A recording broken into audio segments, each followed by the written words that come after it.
Class. Good morning, sir. Welcome to our math class. So before we start our class today, Shelo, can you lead our prayer? Let us pray. Amen. So before you take your seat, can you arrange your chair properly and pick up the trash on your surrounding? You will now take your seat. So now, do we have any absentees today? None, sir. Or assignment that you need to pass? None, sir. Okay, very good. So before we proceed with our new topic, let's have a short review about our last discussion. So who among you can still remember what our last topic? Anyone? Maria? Teacher, our last topic is all about fraction. Okay, very good. Our last topic is all about fraction. So to test if you really understand and remember our last discussion, let's have an activity.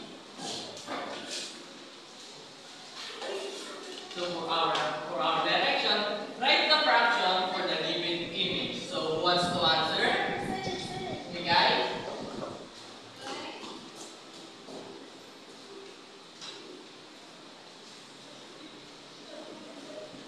Do you think Miguel's answer is correct? Yes, sir. Okay, so who wants to answer? Yes, Maria. Maria, kindly answer our second and third image.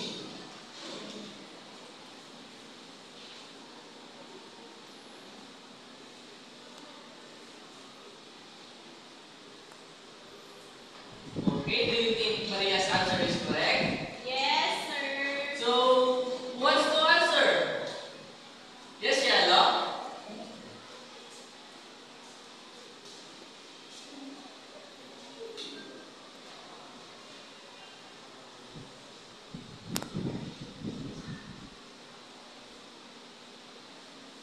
Okay, do you think Shellow's answer is correct? Yes, sir. Okay, very good.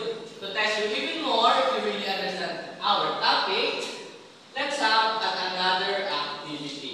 So, for our direction, shade the circle of the correct answer. So, who wants to answer? Yes, Maria?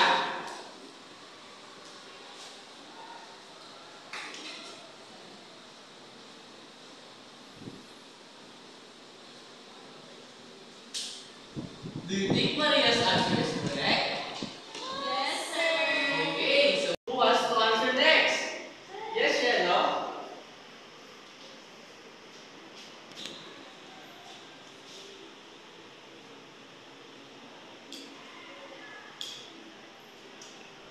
Okay, do you think Shellow's answer is correct? Yes, sir. Okay, for our last question, who wants to answer? Yes, Miguel?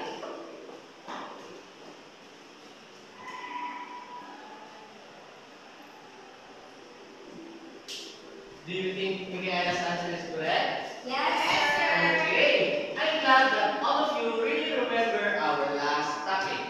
So, because of that, give yourself a round of applause. So now, I am here with my friend named Ivan. And Ivan, he has a problem because everyone can hear it. Ivan baked 2 cake. 1 cake was eaten by his friends, and they ate pieces of it. His family ate 4/8 of the other cake. Ivan wants to know if both groups ate the same amount. Okay, before that, let's read our learning objective. So, at the end of the lesson, students are expected to demonstrate understanding of splitting fractions to the lowest term, perform the right procedure in reducing fractions to lowest term, appreciate the importance of reducing fractions to the lowest term. So, going back to our problem earlier, let's follow this guide question. So first, what is asked to the problem? So anyone who wants to answer? Michaela?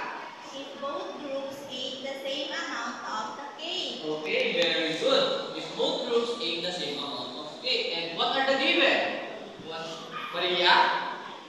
The friends ate 3/6 of the cake.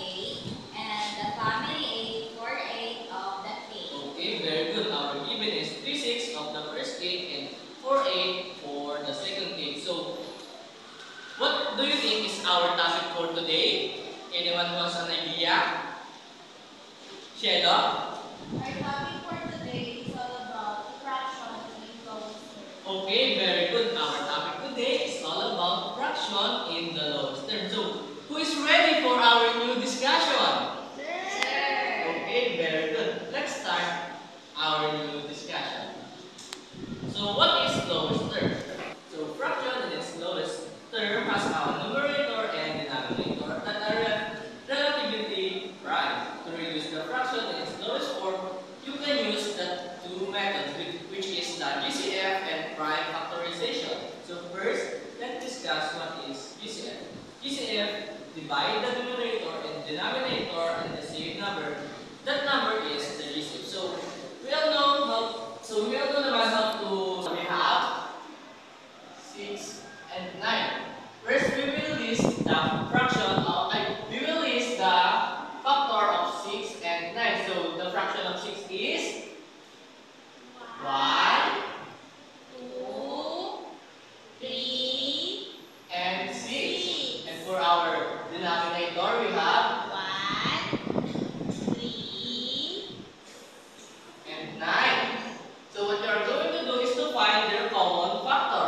So do you think there is common factor in our numerator and denominator? yes, sir. So what are those numbers? 3, Okay, we have number 3. So the GCF of our 6 and 9 is 3. And next what you are going to do is just divide your numerator and your denominator to your GCF. So 6 divided 3 equals 2, 2. Very good, Shelo. 9 divided 3, 3, okay, 3.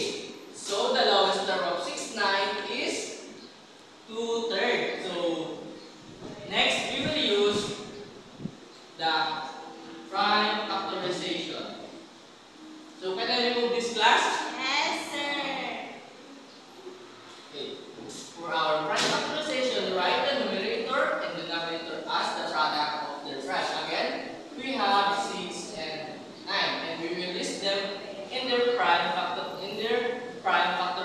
And the prime factorization of 6 is 2 times 3. And for the prime factorization of 9 is 3 times 3. And next, what you're going to do is to cancel the any common factor. Do you think there's any common factor here in our denominator and numerator? Yes, sir. And what are those? 3. Okay, we will cancel number 3. And we will have the 2/3. Very good. So the lowest term of 6, 9 is 2/3. To our problem earlier, so 6, 9 and 2/3 is same or equals. Since the 2/3 is just a simplest form of 6, 9. Did you understand, class? Yes, sir. Going back to our problem earlier, I will make 2 8 and 1 8 was treated by his friend, and he ate 3 6 of it. Then family ate 4 8 of the other cake. So Ivan wants to know if both groups ate the same amount of cake. So and the problem asks is if both groups ate the same amount of cake, and we have given 3 6 and 4 8. So first, so now, how are you going to answer the problem? Anyone? Michaela?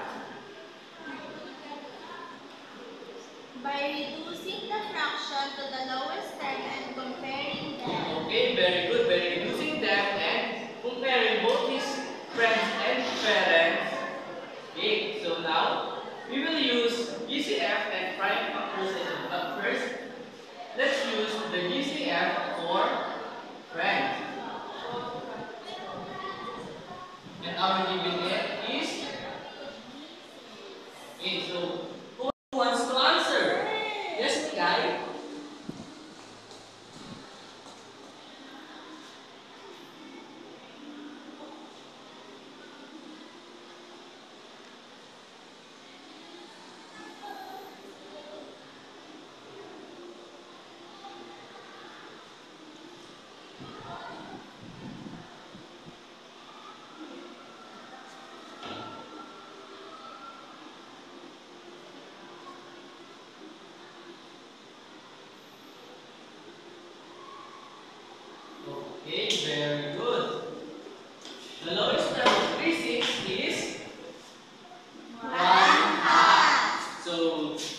Second, we will use the prime factorization on our parent, on his parents' gate.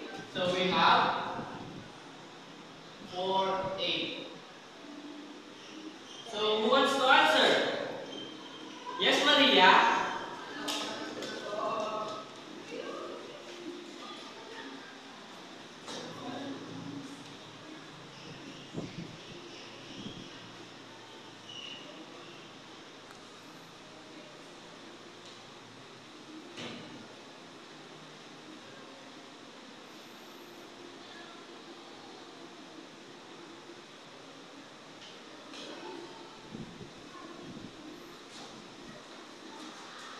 Okay, very good. And that is 1/2. So that because of that, Ivan finally knew that his friend and family ate the same amount of cake. So do you understand what our topic today? Yes, sir. So to test if you really understand our topic today, we will have an activity. For our direction, find the missing number of the lowest term of each fraction and choose the correct answer and write inside the box.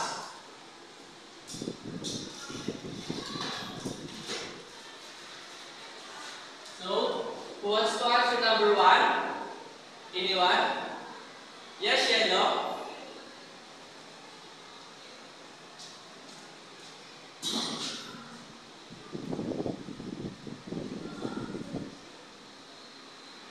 Do you think Yellow's answer is correct?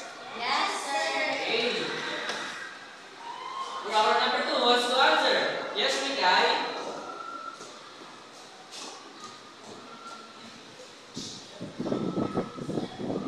Do you think Mikaela's answer is correct? Yes, sir. Okay, very good. So, for our last problem, who wants to answer? Yes, Maria?